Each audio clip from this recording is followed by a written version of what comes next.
अब हम एक क्वेश्चन डिस्कस करते हैं। हमें दिया गया है कि एक constant volume gas thermometer, it means volume आपका कांस्टेंट रहने वाला है, कंटेन ए गैस विच ओबे वैन डर वाल इक्वेशन ऑफ स्टेट। पहली गैस है वो वैन डर वाल गैस इक्वेशन को सेटिस्फाई कर रहा है। Another gas which obey ideal gas equation of state, दूसरी गैस है वो आइडियल गैस इक्वेशन है। सो क्या है कि जो थर्मोमीटर है वो सेम है बट गैसेस डिफरेंट लेके चल रहे हैं। ओके, आगे क्या बोल रहा है कि the thermometer are calibrated at ice point and steam point, will they show identical values of temperature. It means क्या वो दोनों एक ही टेम्परेचर वैल्यू को बताएंगे जब आपके वेरिएबल हैं वो चेंज होंगे। फॉर एग्जाम्पल यहाँ पर क्या है, वॉल्यूम कॉन्स्टेंट है तो प्रेशर चेंज होगा। इट मीन्स क्या है कि आपका जो प्रेशर है दोनों में डिफरेंट हो सकता है। ओके, और होगा भी, तो डिफरेंट टेम्परेचर वैल्यूज होगी, क्या उसकी वजह से टेम्परेचर वैल्यू भी डिफरेंट मेजर हो सकती है दोनों केसेस में। इसको हमें देखना है। कैलिब्रेशन कर रहे हैं आइस पॉइंट और स्टीम पॉइंट के अराउंड। सो हमारे पास एक रिलेशन क्या आया था, हमारे पास एक रिलेशन आया कि आप जब कैलिब्रेशन करते हो आपका जो टेम्परेचर है सपोज क्यू, वो इज इक्वल टू क्या होगा, किसी क्वांटिटी एक्स पे डिपेंड वेरी करता है ना। सो एक्स हमें क्या है, x माइनस एक्स जीरो, ये आपका आइस पॉइंट पर है, x 100 minus x zero into 100, यही तो करते थे। ओके, अब यहां पर देखिए वॉल्यूम आपका कांस्टेंट है, इट मीन्स आपका प्रेशर क्या होगा, x इज इक्वल टू आपका क्या होगा, p होगा यहां पर। ओके, सो कोई डाउट नहीं होना चाहिए इसके अंदर। अब देखो हमें वैन डर वाल गैस और आइडियल गैस दो चीजें बोली है, तो दोनों इक्वेशंस को लिखते हैं यहां पर। सबसे पहले देखिए वैन डर वाल गैस के लिए P इज इक्वल टू क्या होता है, P is equal to RT divided by V minus B minus A divided by V square, कुछ इसी तरीके से होता है। उसी तरीके से आइडियल गैस इक्वेशन क्या होता है, P is equal to RT divided by V। यही तो दो इक्वेशन होती हैं। हमें क्या है, डिफरेंट दोनों को स्टडी करना है। इसको 1 बोलता हूं, इसको क्या बोलता हूं, 2 बोलता हूं। अब यहां से देखिए V आपका क्या है, कांस्टेंट है, बिकॉज हमें दिया गया, हमें कांस्टेंट वॉल्यूम जो गैस थर्मोमीटर है वो दिया गया। अब देखिए V कांस्टेंट, तो देखिए ये आपका किस तरीके से हो जाएगा, P is equal to R T minus A, ये जो है V आपका कांस्टेंट है, ये total quantity constant, V minus B आपका कांस्टेंट, R divided by V minus B constant. It means P जो है वो इज इक्वल टू क्या है, ए टी माइनस बी, कुछ इस तरीके से रिलेशन हो जाएगा। उसी तरीके से यहाँ पर वॉल्यूम कांस्टेंट है, R कांस्टेंट है, तो P इज इक्वल टू क्या हो जाएगा यहाँ पर, सपोज यहाँ पर P तो नहीं ले सकते, यहाँ पर सपोज Y हमारा कांस्टेंट है इंटू टी, दोनों के लिए प्रेशर का एक्सप्रेशन आ गया। अब हमें क्या करना है, सिर्फ वैल्यू सब्सटीट्यूट करनी है इसकी।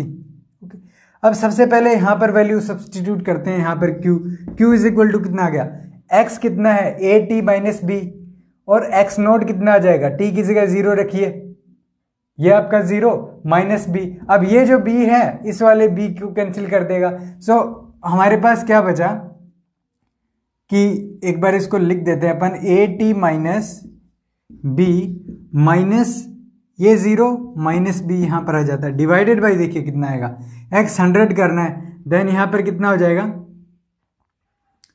x 100 किया तो यहां पर अपना a 100 माइनस बी माइनस आपका कितना आ जाता है, a 100 नहीं, a 0 करना है ना अपने को, माइनस 0 तो होता है। सो 0 किया तो ये माइनस बी आप करेगा। अब देखिए इसका वैल्यू किसके इक्वल हो जाएगा, b से आपका ये b कैंसिल आउट, यहां से ये आपका b कैंसिल आउट, यहां से a जो है वो आपका यहां से a कैंसिल आउट। ओके, सो हमारे पास वैल्यू क्या मिलेगा इसका, t डिवाइडेड बाई, यहां पे मल्टीप्लाई में भी 100 होता है। ओके, अब a से a cancel out, t divided by 100, सो यहाँ पे 100 से 100 कैंसिल हो जाएगा ना, ये 100 भी 100 से कैंसिल आउट, यहाँ पर ऊपर 100 भी था। सो यहाँ से आपका वैल्यू t मिलेगा आपको। ओके, t हमें मिल गया। अब सेम प्रोसीजर इसके अंदर देखते हैं, q का जो टेम्परेचर का वैल्यू है, q इज इक्वल टू देखिए कितना आएगा, सेम उसी तरीके से P आपका कितना होता है y into T minus P0 कितना होगा 0 डिवाइडेड बाई P100 कितना होगा अपना 100y माइनस ये आपका 0। सो यहाँ से y कैंसिल आउट और इंटू 100 करोगे तो ये भी आपका t। इट मीन्स आप देखो कि गैस आपका डिफरेंट है, एक में वॉन डेर वाल गैस है, एक में आइडियल गैस है। ओके, दोनों में प्रेशर का एक्सप्रेशन भी डिफरेंट है। ओके, वॉल्यूम कांस्टेंट रखा गया, बट हम देख पा रहे हैं कि दोनों का जो टेम्परेचर का एक्सप्रेशन है वो हमें सेम मिल रहा है। इट मीन्स ये जो दोनों सिस्टम है हमने कंसिडर किया डिफरेंट, इनके अंदर क्या होगा, जो आपका आइडेंटिकल वैल्यू ऑफ टेम्परेचर हमें दोनों केसेस में मिल रही है। सो इस तरीके से हमने जो प्रूफ हमें मांगा गया था वो हमने एक तरीके से कंप्लीट कर दिया कि दोनों का टेम्परेचर वैल्यू एक ही होगा, चाहे प्रेशर का एक्सप्रेशन अलग अलग हो। अब हम नेक्स्ट क्वेश्चन है उसको डिस्कस करते हैं कि using a constant volume gas thermometer the ideal gas scale was define as, हमें आइडियल गैस का जो स्केल था जिसके अंदर ये आपका प्रेशर है किसी Q टेम्परेचर पर, ये आपका ट्रिपल पॉइंट पे प्रेशर है।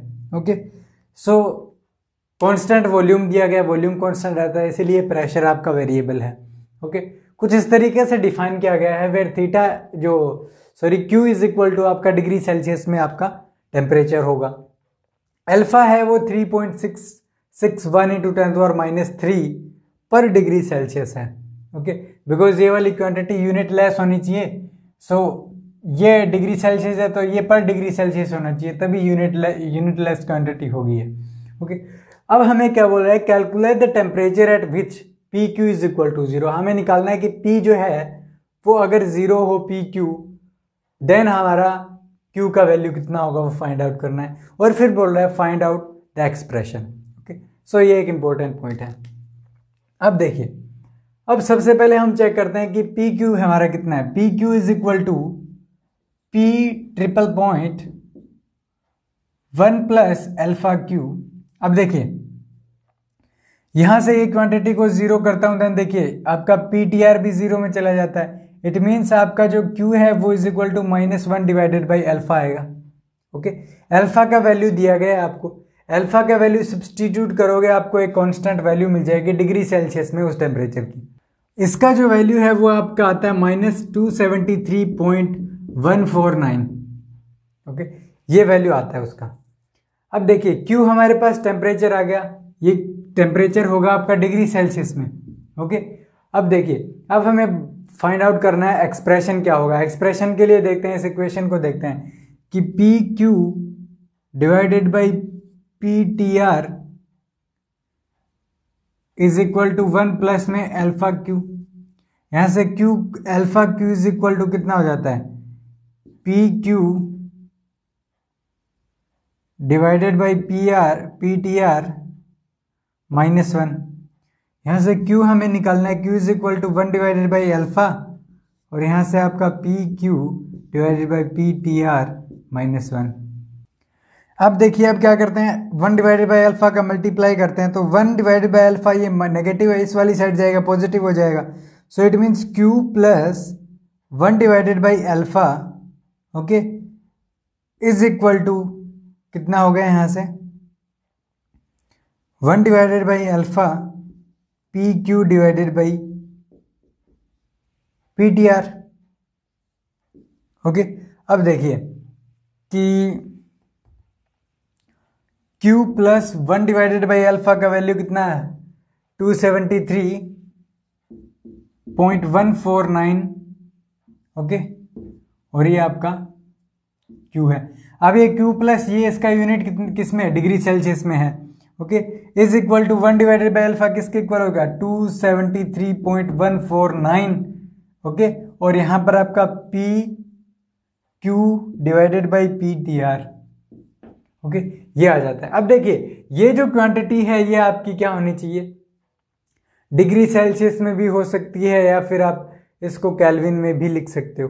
ओके, सपोज ये क्वांटिटी डिग्री सेल्सियस में करना चाहते हो तो Q इज इक्वल टू क्या है, इस 273 को आप इधर लेके चलो 273.149 और PQ डिवाइडेड बाई PTR, और ये आपका प्लस हो जाता, माइनस हो जाता है आपका 273.149।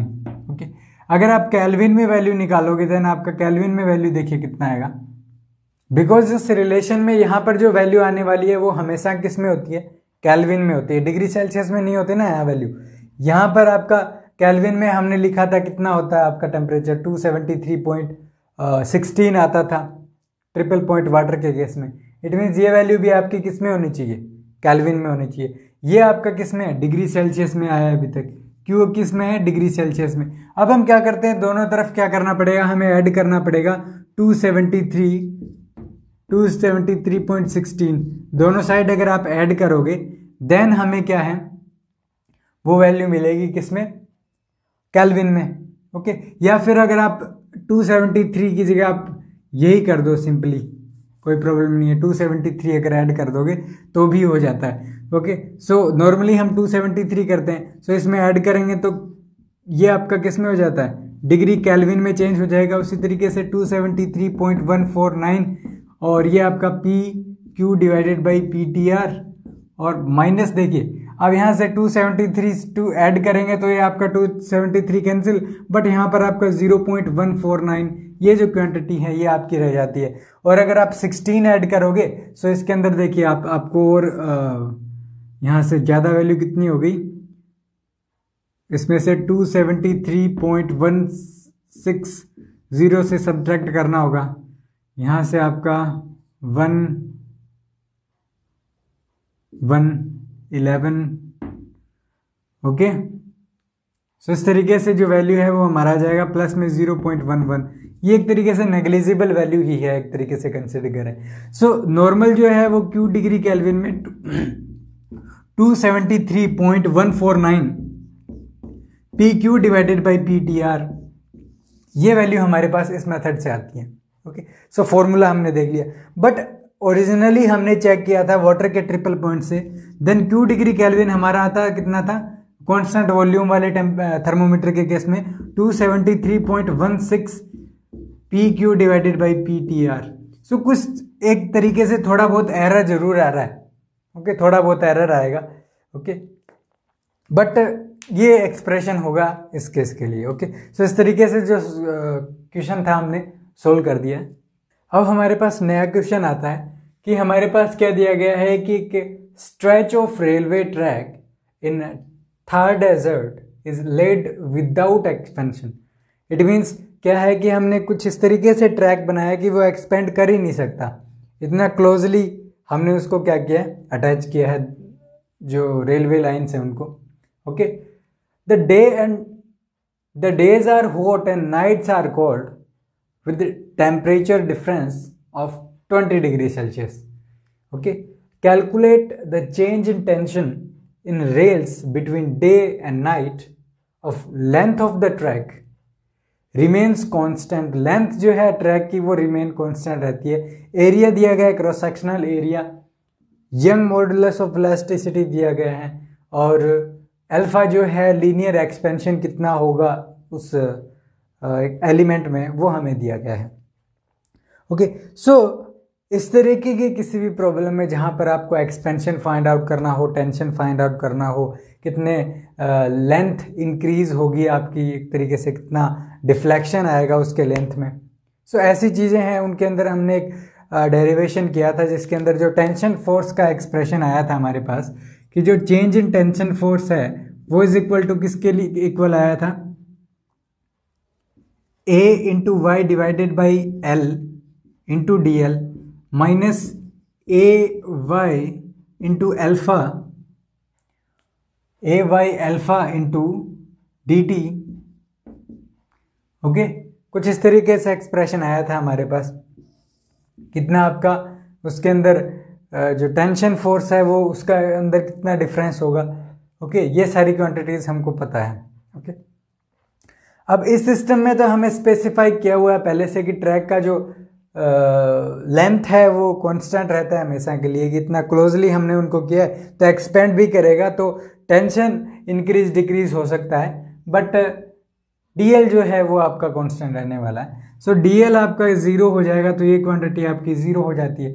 सो डायरेक्टली हमें दिख रहा है कि डेल्टा एफ है वो इज इक्वल टू, अगर नेगेटिव साइन क्या है, नेगेटिव साइन ये बताता है कि आप जैसे टेम्परेचर इंक्रीज करोगे तो आपका जो टेंशन फोर्स है वो क्या होगा, टेम्परेचर इंक्रीज करने से कम होता है, ओके, और डिक्रीज करने से बढ़ता है।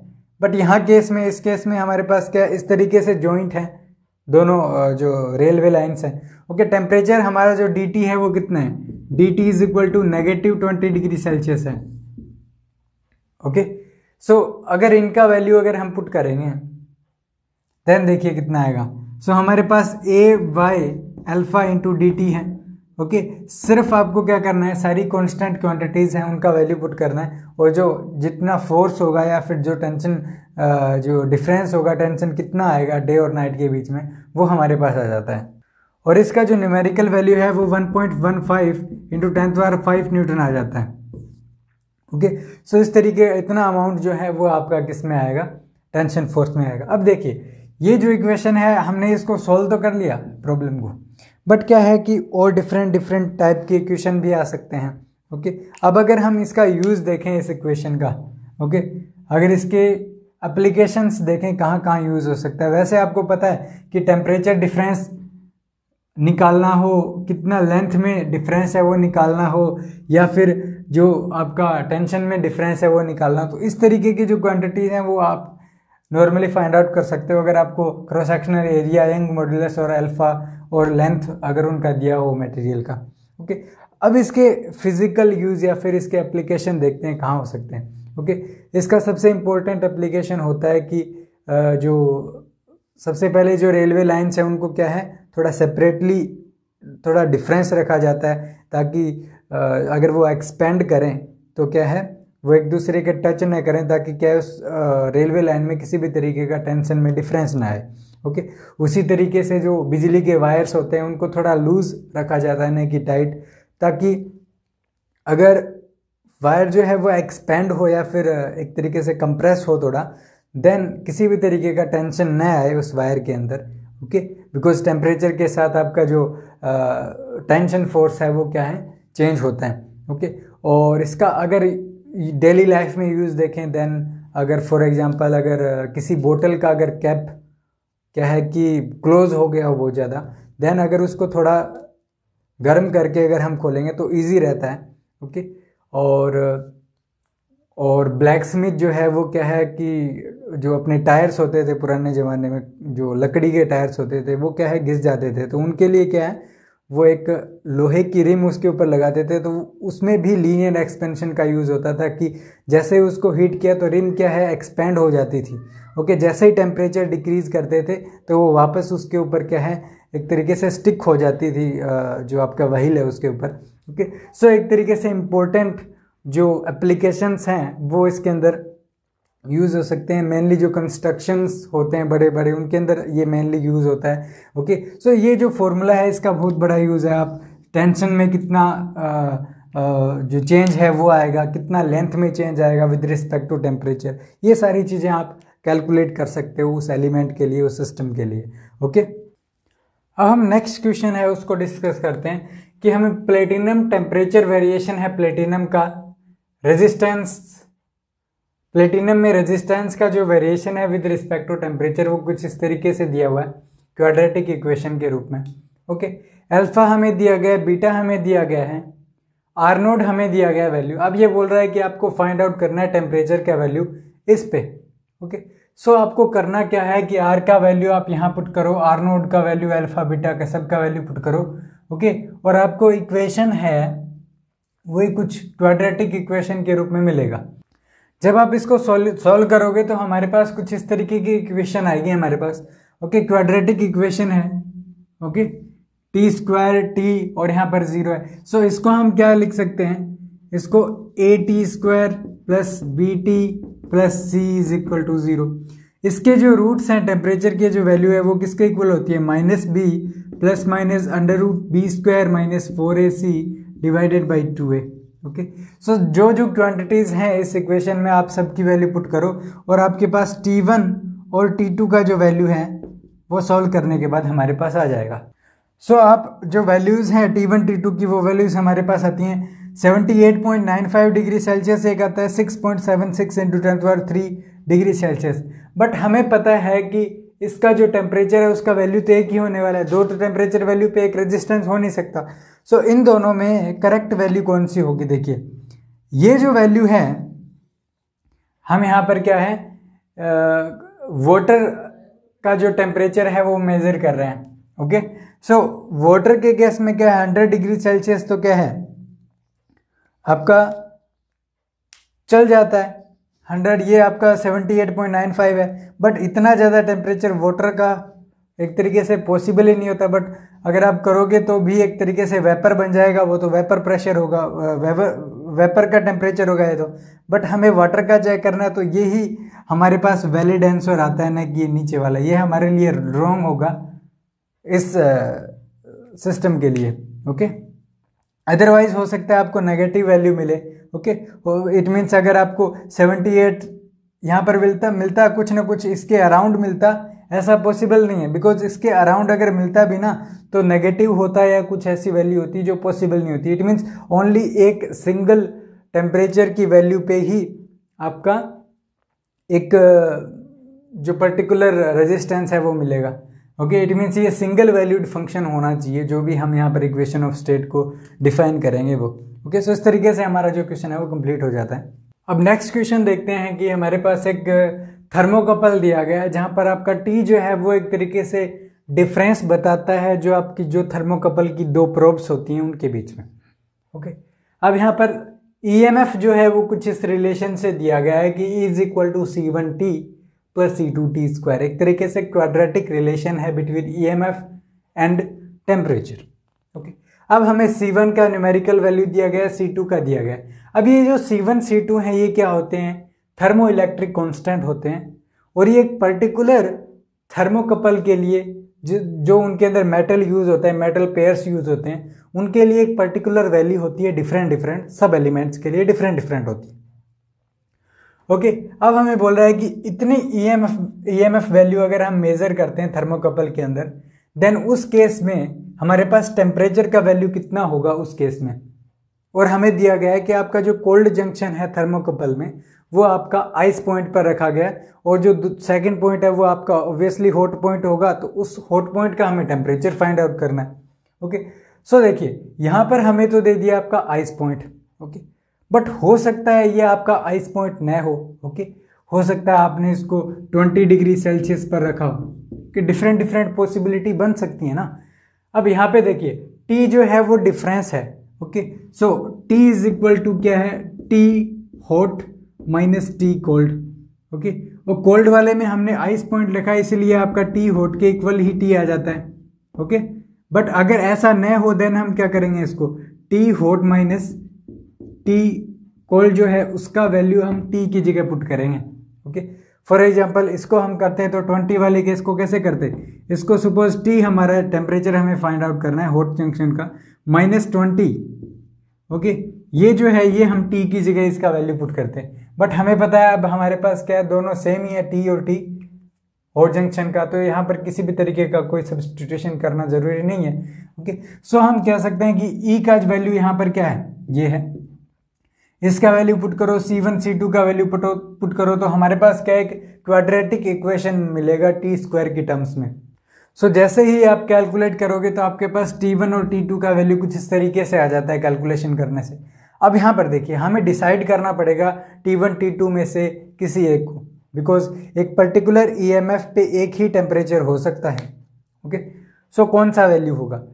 सो फर्स्ट वाले को देखें तो ये 3000 डिग्री सेल्सियस है, जो एक तरीके से बहुत लार्ज वैल्यू है टेम्परेचर की। ये आपका 700 डिग्री सेल्सियस है। वो थर्मोकपल जो है वो हम नॉर्मली क्या है हंड्रेड्स ऑफ डिग्री सेल्सियस के अंदर उसके अंदर काम करते हैं, उसके अंदर मेजरमेंट में हंड्रेड्स की ही रेंज रहती है, थाउजेंड्स तक रहती है। बट यहाँ पर 3000 दिया गया, बहुत लार्ज टेम्परेचर है, उसके लिए हम थर्मोकपल का यूज़ ही नहीं करते इतने लार्ज टेम्परेचर के लिए। इसके लिए हम कोई और मेथड यूज़ कर सकते हैं जैसे black body radiation. It means ये जो है ये हमारे लिए करेक्ट आंसर नहीं हो सकता इस केस में। हमारे लिए 700 डिग्री सेल्सियस है वही करेक्ट आंसर होगा। तो इस तरीके से हमने जो हॉट जंक्शन था उसका हमने टेम्परेचर फाइंड आउट कर लिया। ओके, अब हम नेक्स्ट क्वेश्चन को डिस्कस करते हैं। हमारे पास दिया गया है कि for a gas critical point is define as delta P divided by delta V is equal to 0 at constant temperature. It means isothermal process है। What happens to isobaric volume expansivity? ये आपका होता था क्या? अल्फा। आइसोथर्मल कंप्रेसिबिलिटी ये होता था आपका बीटा T। ये हमको क्या है, इनके ऊपर क्या इफेक्ट पड़ेगा इस क्रिटिकल पॉइंट का, ये हमें चेक करना है। और ये जो बीटा T होता था ये आपका आइसोथर्मल इलास्टिसिटी का रेसिप्रोकल होता था ना, 1 डिवाइडेड बाई ET होता था। ओके, अब देखिए सबसे पहले एक्सप्रेशन चेक करते हैं आपके अल्फा और बीटा के। अल्फा का जो एक्सप्रेशन है वो इज इक्वल टू किसके इक्वल आता था कि आपका वॉल्यूम जो है वो कैसे टेम्परेचर के साथ वेरी होता है। ओके, और यहाँ पर वॉल्यूम से यहाँ पर कुछ इस तरीके से फ्रैक्शन होता था वॉल्यूम का, सो इसलिए कुछ ऐसा होता था।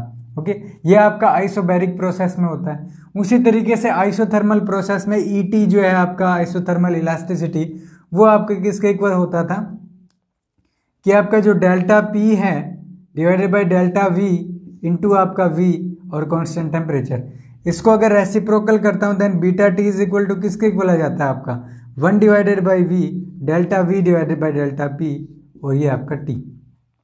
ओके, अब यहां से देखिए delta P divided by delta V आपका 0 की तरफ जा रहा है। सो ये क्वांटिटी कैसे लिख सकते हैं 1 डिवाइडेड बाई V इंटू आपका delta P divided by delta V लिख सकते हो ना। इसको रेसिप्रोकल करेंगे, अरे ऊपर जाएगा तो क्या इन्वर्ट हो जाएगा, delta V divided by delta V बन जाएगा वापस।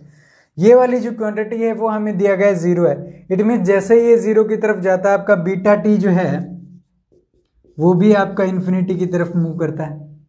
ओके, सो ये आपका बीटा T क्या आ गया। अब अल्फा का चेक करते हैं। अल्फा इज इक्वल टू, इसको कैसे लिख सकते हैं देखिए 1 डिवाइडेड बाई V। अब V है और आपका dt है, it means delta V divided by delta P कर देता हूं एक बार। ओके, और delta P divided by delta T। Okay, कुछ इस तरीके से वेरी कर दिया ना इसको। अब देखिए, अब अगर इसको चेक करता हूं तो ये आपका T है और ये आपका सपोज यहां पर भी आपका T आपका कांस्टेंट है, यहां पर आपका P कांस्टेंट रहना पड़ेगा, सॉरी नहीं। और हमें जो क्वाड्रेटिक इक्वेशन है कुछ इस तरीके से मिलेगा 0.01 into 10 to the minus 6 T square minus 40 into 10 to the minus 6 T plus 2.3 into 10 to the minus 2 is equal to 0। Okay, अब आपको पता है कि इसको आप AT स्क्वायर प्लस BT प्लस C इज इक्वल टू 0 से सोल्व कर सकते हो, जहां पर आपका T का जो वैल्यू है वो किसके इक्वल होता है T is equal to minus B plus minus under root B square minus 4AC divided by 2A। So direct आपको A B C का वैल्यू इसमें सब्सटीट्यूट करना है और आपको क्या है T1 और T2 का जो वैल्यू है वो आपको मिल जाएगा। अब देखिए इस क्वांटिटी को हम कैसे लिख सकते हैं 1 डिवाइडेड बाई V इंटू, देखिए ये क्वांटिटी आपकी delta P divided by delta T है। ओके, इसको यहीं पढ़ा रहने देते हैं, डिवाइडेड बाई इसको इन्वर्ट कर देते हैं तो delta P divided by delta V और आपका आइसोथर्मल प्रोसेस है। ये क्वांटिटी आपकी किसके इक्वल होती है 0। सो ये आपका टोटल इन्फिनिटी हो जाता है। सो आपका जो अल्फा और जो आपका बीटा T है वो दोनों आपके इन्फिनिटी की तरफ मूव करते हैं जब आपका delta P divided by delta V जो है आइसोथर्मल प्रोसेस में वो आपका 0 की तरफ मूव करता है। ओके, सो इस तरीके से ये जो इम्पोर्टेंट पॉइंट था वो हमने क्या है यहाँ पे फाइंड आउट कर लिया कि क्या एक तरीके से इफेक्ट पड़ेगा आइसोथर्मल कंप्रेसिबिलिटी पे और जो आपका आइसोबैरिक वॉल्यूम एक्सपेंशन है उसके ऊपर। सो ओके, सो इस तरीके से हमारा क्वेश्चन है वो कंप्लीट हो जाता है।